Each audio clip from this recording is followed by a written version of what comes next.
Hey, Noir Nation. Welcome to a new edition of Melanin Mayhem original story series. I hope you all had a fabulous Easter weekend and were able to spend some time with your families. And along those lines, I got to thinking, and y'all know when I get to thinking, sometimes something magical happens. And I came up with this story of betrayal and vengeance, and I just had to share it with you. Remember, you get to decide how the story ends. Make sure that you're subscribed to hear all of the alternate endings at melaninmayhempodcast.supercast.com. Also, please remember these are all fictional stories and are not true crime, okay? So this week's story is called Blood is Thicker Than Water. Let's get into it, shall we? There was a time when the Freeman family and the Walker family sat on the same church pew, same side of the aisle, sung out of the same hymn books. Ooh, they had Sunday dinners together after service. Henry Freeman and Cornelius Walker had once been inseparable. I'm talking best friends, the kind of friends who borrowed each other's stuff and never bothered to keep track of who owed what. And when Henry Freeman and Cornelius Walker decided to open a repair shop, they had the skill, but they didn't have the capital. You see, they needed tools and equipment and a place to work out of. And at this time, banks were not an option. So they went to the one man in town that was known for helping people get started. His name, Hosea Jefferson. Now, Hosea wasn't rich, but he had spent years saving money from his carpentry work and small investments, and people in the community, they respected him because he helped others before, and he also provided good advice and every now and then the occasional small loan. So Henry and Cornelius, they sat at his kitchen table one evening and they explained their plan to him. They wanted to open a garage, a place where people in the community could bring their cars without worrying about being turned away or being ripped off. Hosea listened quietly while they talked, and finally he said something like, "You boys, sure you ready for this kind of responsibility?" And Cornelius leaned forward. "We been fixing engines since we was teenagers. That's what we was meant to do." Henry said, "All we need is a start, just a little seed capital to get us on our way." Hosea looked at the two young men for a long moment, and then he went into another room and came back with a small metal lockbox. Inside, some of his savings, money that he had been putting away for his own family's future. He placed it on the table. He said, "I'm not giving this to you. I'm investing in you, and I do expect to be paid back." The agreement was simple. They would pay him back over time once the business started turning a profit. And for a while, everything worked. The shop opened, the customers came, people in the town talked proudly about the young men that were building something of their own.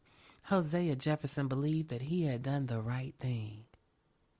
Well, in 1946, when the two men opened their small repair shop over on the edge of town, it wasn't much, just a garage with a tin roof and a crooked sign out front, but they believed that it was going to be the beginning of something bigger. And when the shop first opened, everyone in town quickly notices something. Oh, Cornelius Walker had a gift. Oh, he could listen to an engine for all of 5 seconds and tell you exactly what was wrong with it.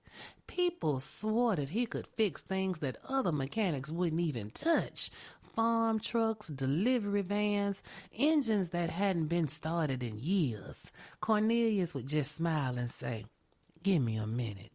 Henry Freeman, on the other hand, he worked a little differently. You see, he was careful, slow, methodical. He double-checked everything. And so where Cornelius moved fast, Henry made sure that the work was done to his standard. And he also handled the things that Cornelius hated doing, like the ordering of the parts and keeping the books and talking to the customers about the prices of the repairs. Ooh, but together they were unstoppable. One man that could diagnose the problem instantly, and the other one to make sure that you paid a fair price and that your repair lasted. And after a while, the customers started saying the same thing. Man, if Walker can't fix it, it can't be fixed, man. And if Freeman gonna sign off on it, man, it'll run forever. But underneath the surface, the partnership had a quiet tension that was building, because Cornelius felt that he was the better mechanic, and he felt that Henry knew that too. Many times customers would come in and ask for Cornelius directly. They didn't want Henry to fix their car. And sometimes people would make jokes about how long it took Henry to fix their car. Now, Henry would just laugh it off, but those comments, they stayed with him. And so he begins to believe that the shop is succeeding because of Cornelius, not because of their partnership. Cornelius, on the other hand, is believing that Henry is just worrying too much and is slowing things down. But they never said this out loud to each other. But the resentment was slowly growing. After a while, the shop began bringing in steady money. And that's when Hosea approached them about the repayment. You see, they had given him some money over the course of these few months that the business had been open, but those payments were starting to be few and far between, and after a while they stopped altogether. So when Hosea approached them, he wasn't confrontational, and he didn't come at them sideways. He was just frank and to the point, because in his mind, he was just handling business. But you see, Henry and Cornelius had grown comfortable with their success. Their heads were big now, and they conveniently forgot how they got their start. You see, paying Hosea back would mean giving up a portion of their profits, and neither man wanted to do that. So they came up with another solution. They decided to make sure that no one would believe Hosea if he ever tried to make a claim for that money. The story began quietly. Somebody mentioned seeing Hosea late one evening near the back of the church with a young man.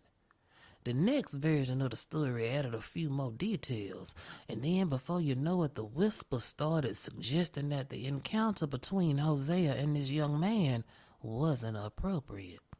Somebody said that they heard that the young man had to run away from Hosea. And soon the rumor took on a real dog shape. You see, in a community church where morality is taken very seriously, the accusation spread like a wildfire. Nobody knew exactly what had happened. Nobody knew who exactly started this rumor, but the implication alone was enough. And the two men who had once trusted Hosea the most, Henry Freeman and Cornelius Walker, they didn't do nothing to stop the story. In fact, some people believed that they was the ones that was feeding into it. Within weeks, everything changed. The church leadership had asked Hosea to step down from the deacon board. Neighbors who had once visited his home stopped coming around. People who had trusted his word were suddenly avoiding him. The rumor didn't need no proof. It just needed silence. And silence was exactly what Hosea received from the two men whose futures he had financed. Now, Hosea did try to defend himself. He tried to explain, but the story had already taken hold. And once a reputation like that is destroyed, it almost never is able to come back. Hosea Jefferson died a few years later with his name still buried under that accusation. And his daughter Alberta, she never forgot who benefited from that lie. The Freemans and the Walkers. Two families who had taken her father's life savings and then destroyed his name to keep from paying him back. Nobody ever agreed on what actually destroyed the business, though. Some people said it was because of a woman. Other people said that Cornelius believed that Henry had cut him out of a deal, and some people swore that Henry thought Cornelius had been skimming money at the register. Whatever the truth was, the end came quickly and the business collapsed. The partnership died. But the truth was a little more complicated than that, because businesses don't just disappear overnight, but someone always walks away with something. And in this case, that someone was Henry Freeman. You see, the final argument happened late one afternoon inside the garage. Place looked the same, just like it always has, grease stains on the floor, tools hanging from nails on the wall, crooked sign outside that still read Freeman and Walker Auto Repair. Henry stood near a workbench, and he had the ledger open in front of him, and Cornelius walked in and was wiping his hands on a rag he had just finished doing a repair outside. Henry didn't look up right away. He just kept flipping through pages. And Cornelius noticed the tension immediately, and he was like, "What's wrong with you?" Henry closed the book. He said, "We need to talk." Cornelius leaned against the fender of a truck. "What we need to talk about?" Henry tapped on the ledger with his finger. "We need to talk about this shop." Cornelius frowned. "What about it?" Henry took a breath before he spoke. "I've been looking through the paperwork." Cornelius shrugged. That's your job. And Henry, he nodded slowly. Exactly, that's my job." And he slid a piece of paper across the table. It was the building lease. And then Cornelius looked down at it and looked back up at Henry and he said, "Well, what is this?" And Henry's voice stayed calm and said, "Read what it says. The lease is in my name." Cornelius stood there just blinking, still not quite understanding exactly what it was that Henry was trying to say. "So what you saying?" Henry didn't raise his voice. He just said, "The license in my name too." Cornelius stared at him like he hadn't heard him correctly. "You serious right now?" Henry shrugged. Somebody had to sign the paperwork." Cornelius stepped a little closer to the table. He said, "We built this together." And Henry nodded. We did." Cornelius pointed around the garage. "This shop runs because I know engines." Henry said, "And it stays running because I know business." The words hung in the air like a challenge. Cornelius just laughed, but there was no humor in it. "So that's it?" Henry crossed his arms. "Well, you can keep working here if you want to, as an employee." Cornelius looked at him like he lost his mind. "Working here? Employee?" Henry nodded. "I ain't nobody's employee." And for a moment, Cornelius didn't move. He didn't speak. The silence in the garage, it was heavy, way heavier than any argument that they had ever had. Finally, Cornelius grabbed his tool bag from the floor. He turned around and looked at Henry and he said, "You know what hurts the most?" Henry didn't answer. Cornelius looked around the garage one last time. "I thought we built this together." Henry just looked away, and Cornelius shook his head slow. "You didn't just take the shop, Henry." He threw his bag over his shoulder. "You took the life that we built. I thought you was my brother." And then he walked out the garage.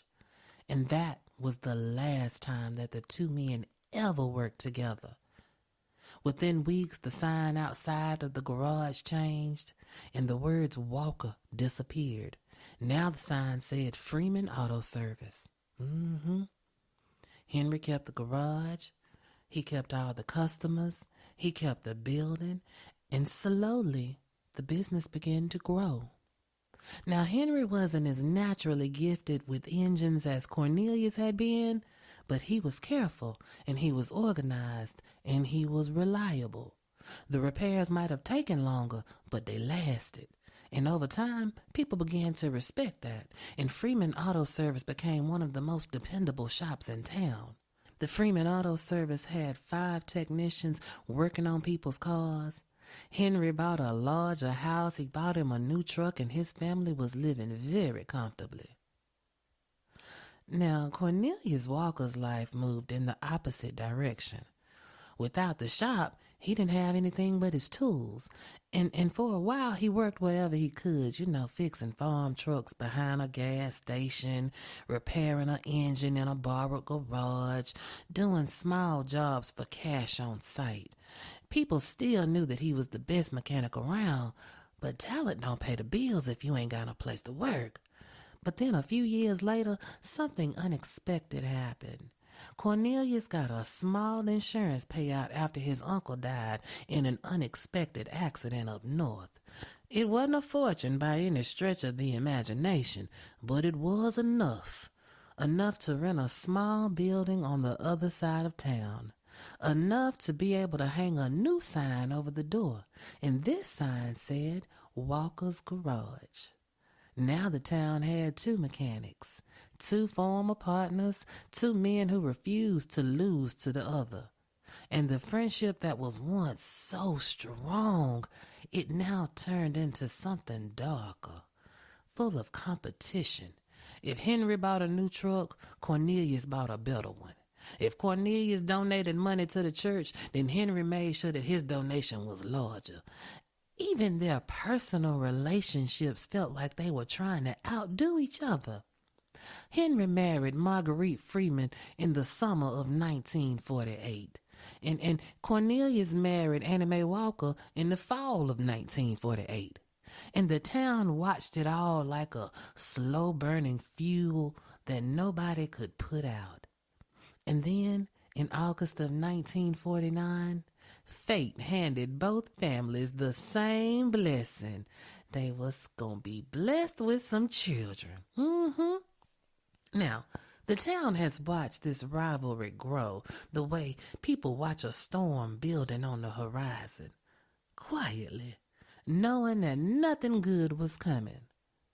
'Cause you see, back then, black families in this part of the state, they very rarely went to the hospital to give birth. In this neck of the woods, they went to a woman named Alberta Jefferson. You see, Alberta was a midwife who ran a small birthing house out of her home. This was the home her father had built with his own 2 hands. And in August of 1949, Alberta Jefferson's house is set on a quiet edge of town. Most people simply called it the Jefferson House. It wasn't a hospital, but it was there, a place for black families in that community.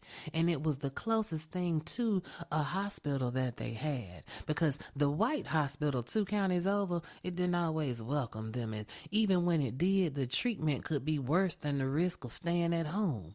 So when labor started, mothers came to Alberta to deliver the children. Now, inside this house, on the opposite ends were 2 recovery rooms upstairs and a delivery room downstairs. Alberta kept a small nursery beside the kitchen where the newborn babies could sleep while their mothers rested. And so we find ourselves on the afternoon of August 20th, 1949, just after 1 p.m., and here come Annie Mae Walker, heavy in labor. Cornelius Walker helped her up the steps, his hand gripping on the rail so tight that his knuckles was white. Her labor stretched on for hours. It was a hard one. But just before 10 o'clock that night, Annie Mae's baby was born. A bouncing baby boy with strong lungs and a healthy weight. They named him Charles Walker. Alberta wrapped him in a soft white blanket and carried him downstairs, and Annie Mae drifted into sleep almost immediately.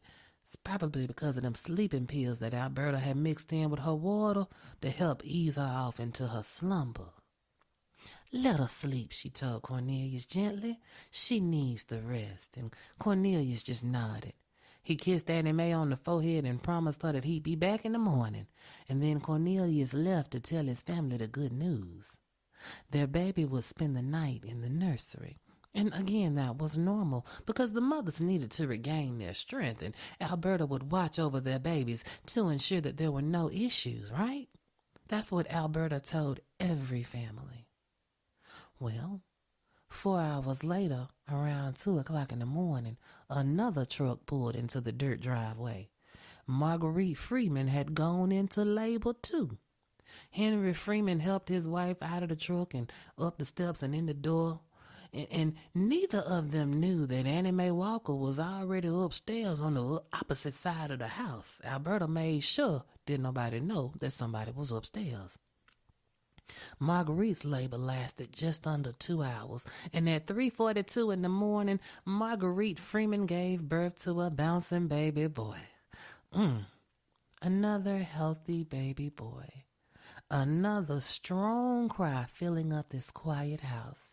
Marguerite drank that same water mixed with sleeping pills, and she, too, fell asleep after giving birth. Alberta told Henry that Marguerite needed her rest, and he could go on ahead and go home and get some sleep himself and come back in the morning. Henry kissed his wife's forehead and touched his son's foot and left the Jefferson house feeling like the luckiest man in the world. His wife and his son William, they were safe and life was good. Alberta weighed William carefully, then she took him to the nursery. 2 baby boys. Alberta stared at them intently, because something about the 2 babies made her pause.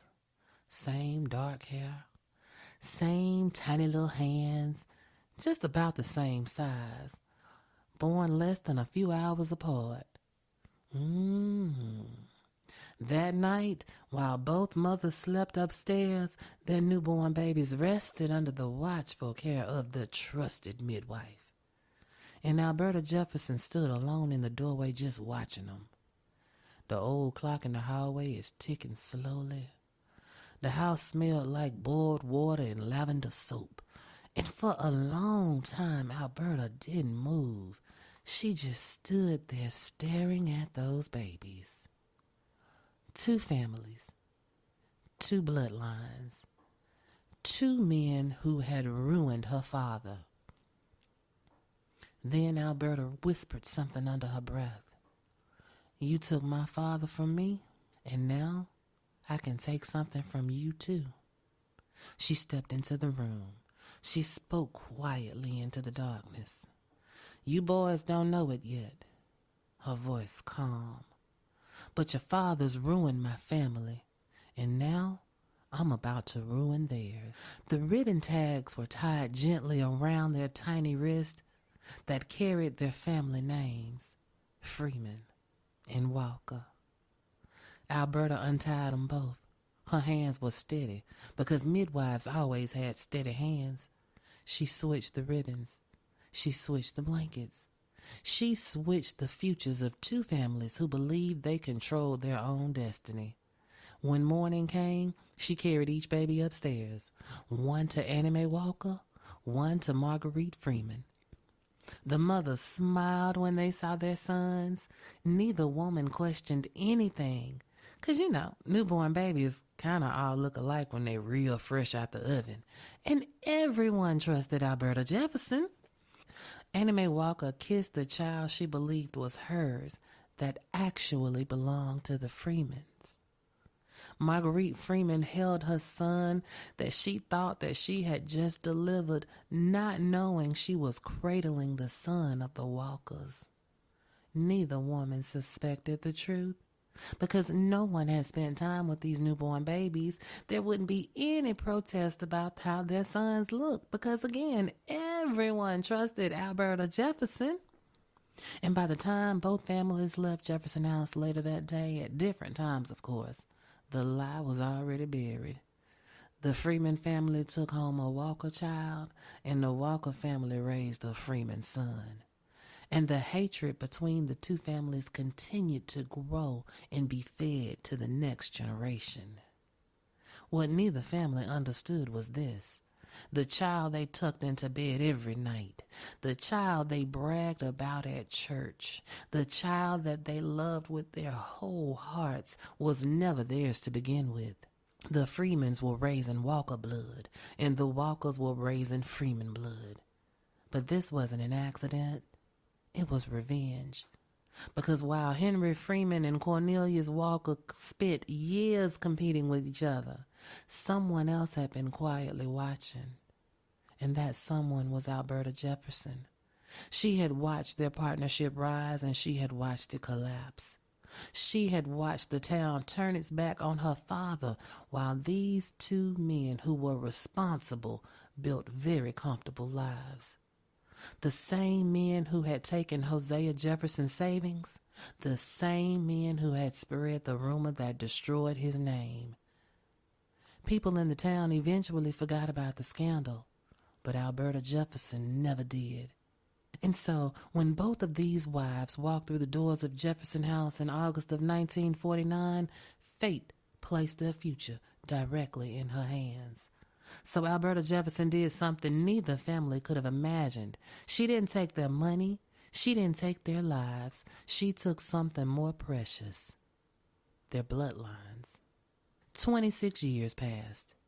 The lie Alberta Jefferson buried inside Jefferson House never surfaced. The two families continued living their lives believing the same story they had always believed. The Freeman family hated the Walkers, and the Walker family hated the Freemans.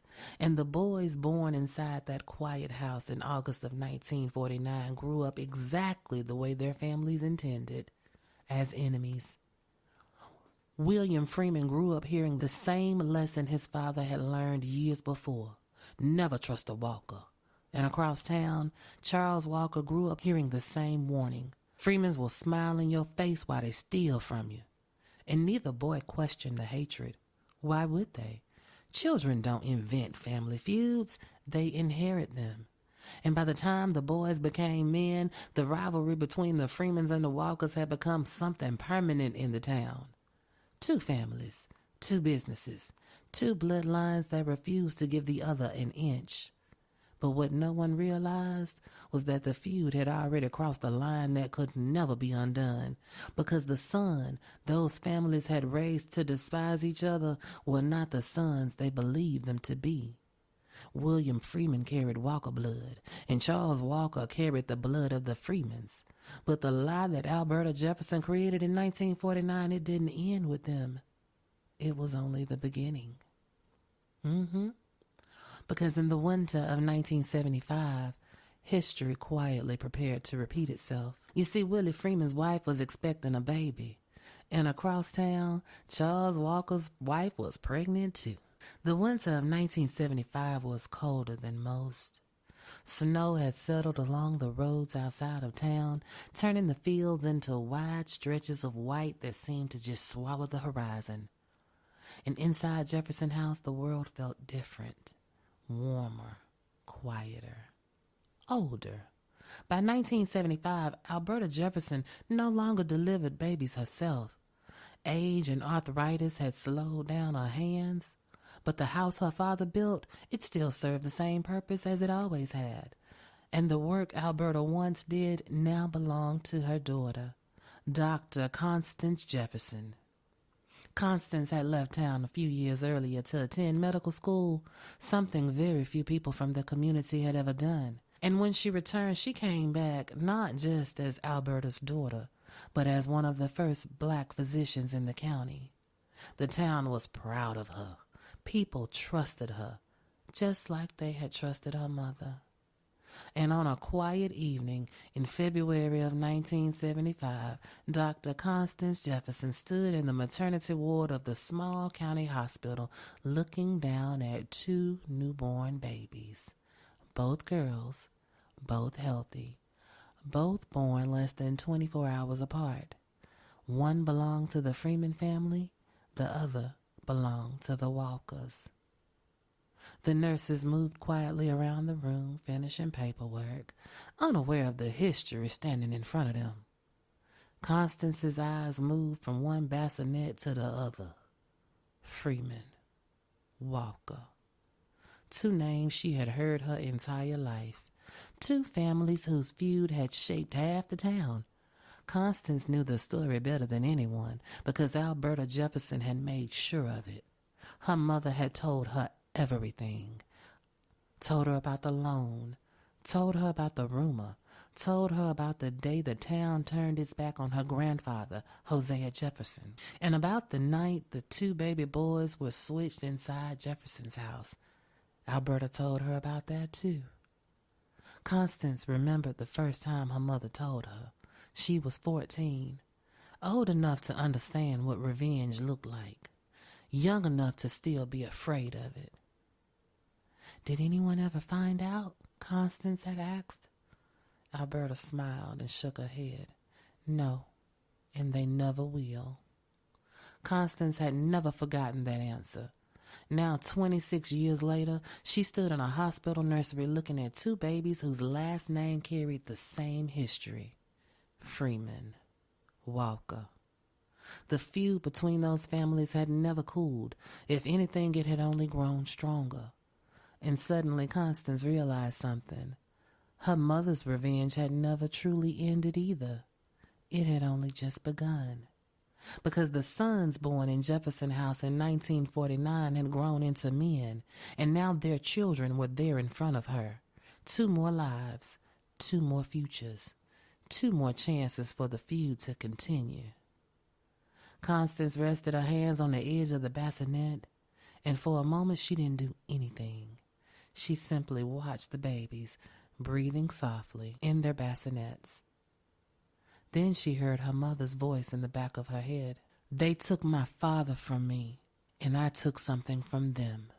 Constance looked down at the hospital identification bands around the baby's wrist. White plastic. Names typed neatly onto the cards. Freeman, Walker.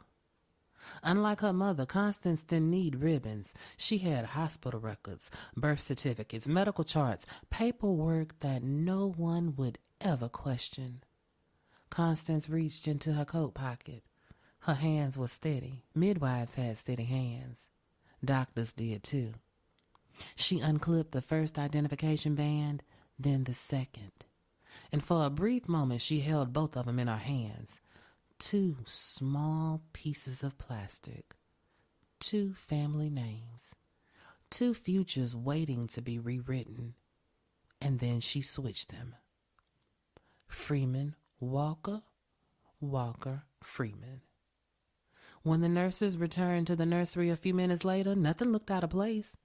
Two newborn baby girls sleeping peacefully, two identification bands securely around their wrist. Everything exactly the way it was supposed to be. Except it wasn't. Because for the second time in 26 years, a Jefferson woman had quietly rearranged two bloodlines. By the year 2000, the feud between the Walker and the Freeman families had lasted longer than most people in the town could remember. Children had grown up hearing the same warnings that their parents had heard. Freemans don't trust Walkers. Walkers don't deal with Freemans. Most people couldn't even remember why the hatred had started. They just accepted it as part of life. But feuds built on lies can only survive for so long before the truth finds a way out.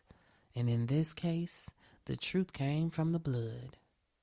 Angela Freeman was 25 years old when it happened. She had grown up hearing stories about the Walker family her entire life. Most of them were not kind. So when her father suggested that they visit the hospital to see if she might be a blood match for a younger cousin that needed surgery, Angela didn't think much of it. It was routine, just another hospital appointment, a quick blood test. She sat in the small examination room, rolled up the sleeves of her sweater while the nurse tied a rubber band around her arm. "You nervous?" the nurse asked casually. Angela shrugged. "Not really." The needle slid into her arm, and a vial filled with dark red blood. Then another. Within minutes, it was all over. Robert is a third-generation Jefferson, hell-bent on continuing the revenge. But his is done in a more subtle way. So when Angela's cousin needed that blood for surgery and the hospital did a donor search, Robert Jefferson just so happened to be working in hospital administration. And when he saw the name Freeman on the donor list, something clicked in his mind. This was one of those names that his mother had warned him about. So Robert did something that seemed so small. He flagged the test for extra genetic screening. No announcements, no accusations, just a deeper test. Angela, after she gave her blood, she went home and she forgot about it until 3 days later. That was when the phone call came. The hospital asked her to come back immediately. When Angela arrived, the doctor looked uneasy. Not the kind of uneasiness that comes with bad news. The kind that comes with something that don't make sense. He asked her to sit down, and then he said something that no one had expected to hear. He said, "Miss Freeman, are you adopted?" Angela blinked. "What?" The doctor flipped through the chart. "We ran your blood twice." Angela just stared at him. "So what does that mean?" He hesitated. It means your blood type doesn't match either of your parents." Angela laughed. "That's impossible." But the doctor didn't smile. He simply slid the chart across the table, numbers and letters and medical codes. And then he said the words that would unravel 2 families. "You cannot biologically be their child." Angela felt the room tilt slightly. "What are you saying?" The doctor leaned back slowly.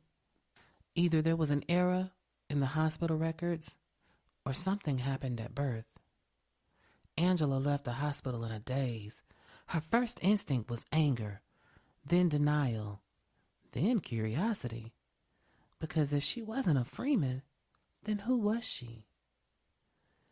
That question eventually led to another medical chart, another birth record, another woman born just before her.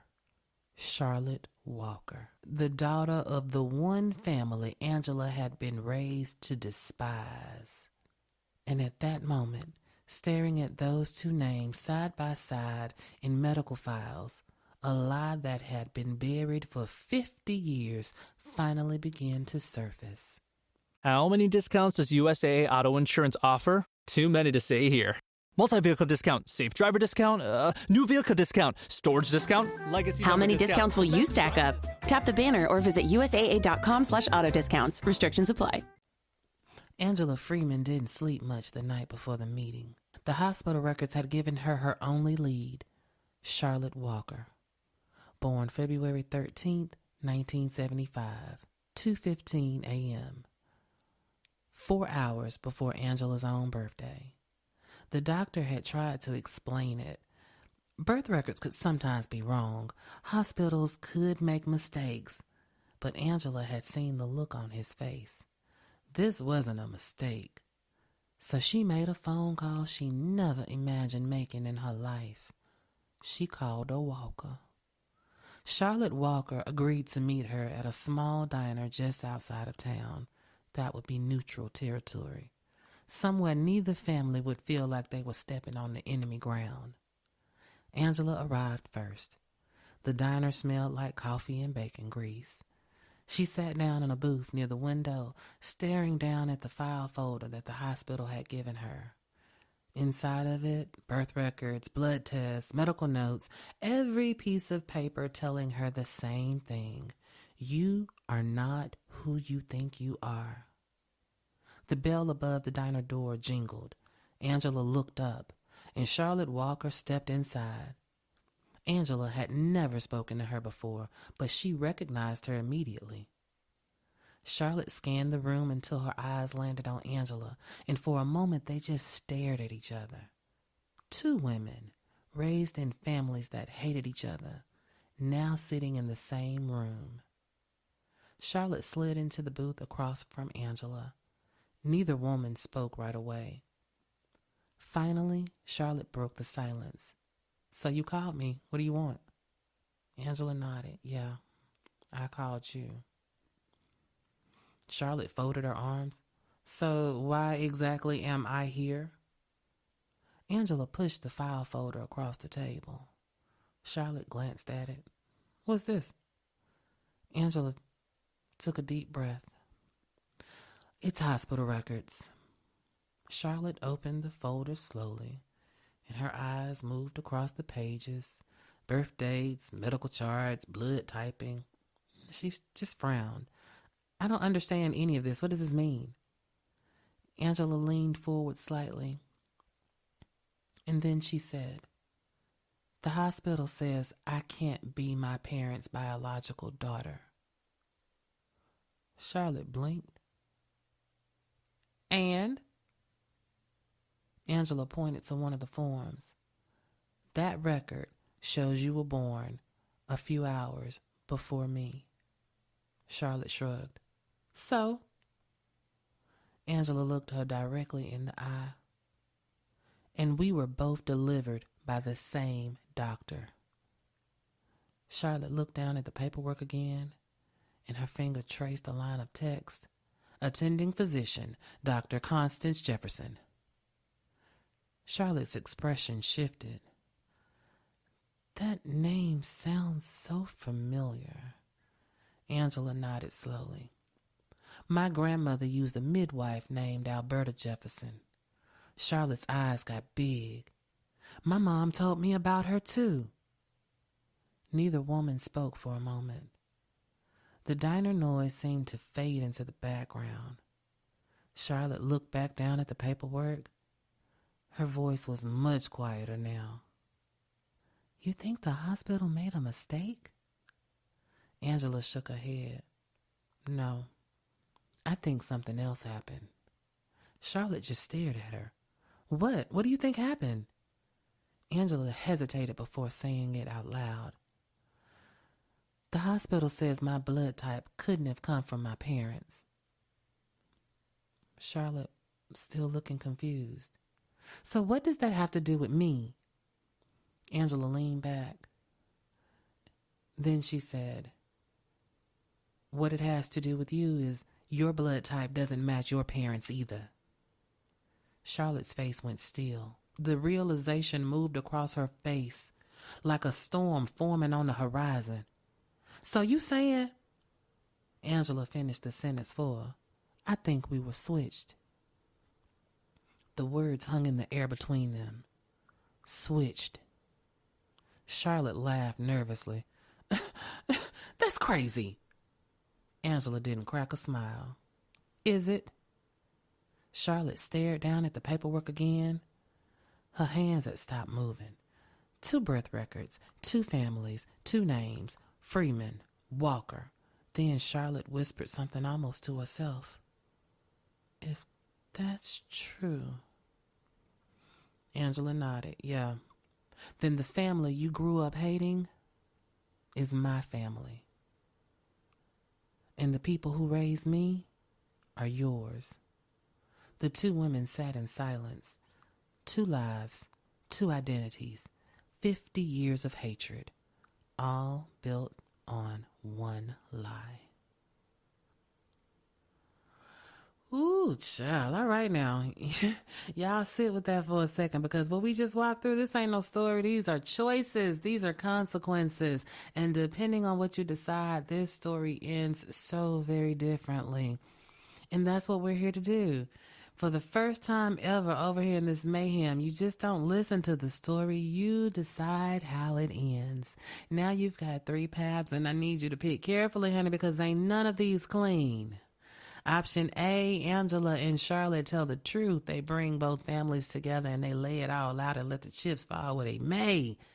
Now that path, that's honesty. That's closure. But don't get it twisted, because that kind of truth comes with a cost. You can go with option B and expose it all. Where Angela says, forget all that quiet shit. She taking it to the streets. News, records, everything. The whole world gonna find out what happened. Now that path right there, that's accountability. But it's also chaos, because once the truth is out like that, you don't get to control what it destroys. And then there's the one no one expects, option C. They find out the truth and they choose to keep the secret. No confrontation, no headlines, no family meetings, just two women deciding that this ends with us. Now this path, this is control. This is protection. But it also means living with a secret for the rest of your life. So I need to know, what would you do? A, B, or C? Choose wisely, New Orleans Nation. But the good thing is you can get all three on the subscription service, because that's the only way you're going to figure out what happened. So go on ahead and head over to melaninmayhempodcast.supercast.com and sign up for your subscription today. All right, y'all. I will see you next week with a brand new story. Love you much. Smooches. Mwah. Woo-wee, Nana, you did that.